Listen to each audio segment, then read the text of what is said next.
That's all trip இது ஒரு auto மற்றும் கேப் புக்கிங் ஆப். சின்ன டவுன்களுக்கு விசேஷம், கோயில், குளம்னு டூர் போறவங்க ஆட்டோ கேப் கிடைக்காம ரொம்ப கஷ்டப்படுவாங்க. அவங்களுக்கு இந்த ஆப் ரொம்ப பிரயோஜனமா இருக்கும். கீழே டிஸ்கிரிப்ஷன்ல இருக்க லிங்கை கிளிக் பண்ணி தட்ஸ் ஆல் ட்ரிப்பை டவுன்லோட் பண்ணிக்கோங்க.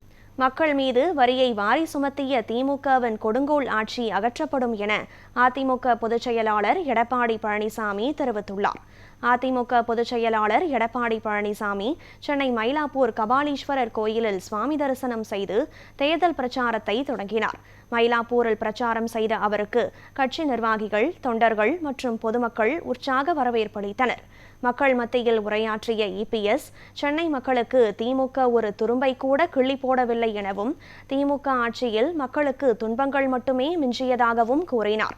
சென்னையில் மழைநீர் வடிகால் பணியை திமுக முழுமையாக செய்து முடிக்கவில்லை என குற்றஞ்சாட்டிய அவர், மிகப்பெரிய திட்டங்களை திமுக அரசு கொண்டு வரவில்லை என தெரிவித்தார். கடன் வாங்குவதில்தான் ஸ்டாலின் சூப்பர் முதலமைச்சர் என்றும் இபிஎஸ் குறிப்பிட்டார்.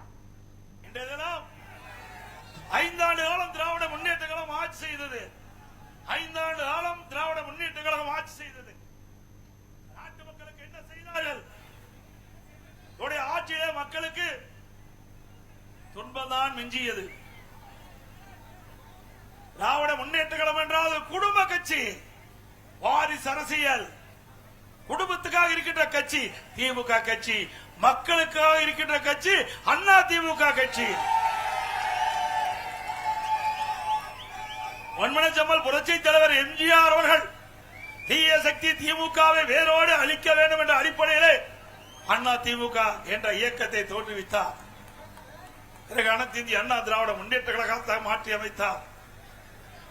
பொன்மனச்செம்மல் புரட்சி தலைவர் எம்ஜிஆர் அவர்கள் அவர் ஆட்சி செய்த போது நாட்டு மக்களுக்கு பல்வேறு திட்டங்களை கொண்டு வந்து ஏழை எளிய ஒடுக்கப்பட்ட நசுக்கப்பட்ட தாழ்த்தப்பட்ட மக்கள் இன்றைக்கு தமிழகத்தில் ஏற்றப்பட்டு என்று சொன்னால் நம்முடைய தலைவர்கள் போட்ட திட்டம்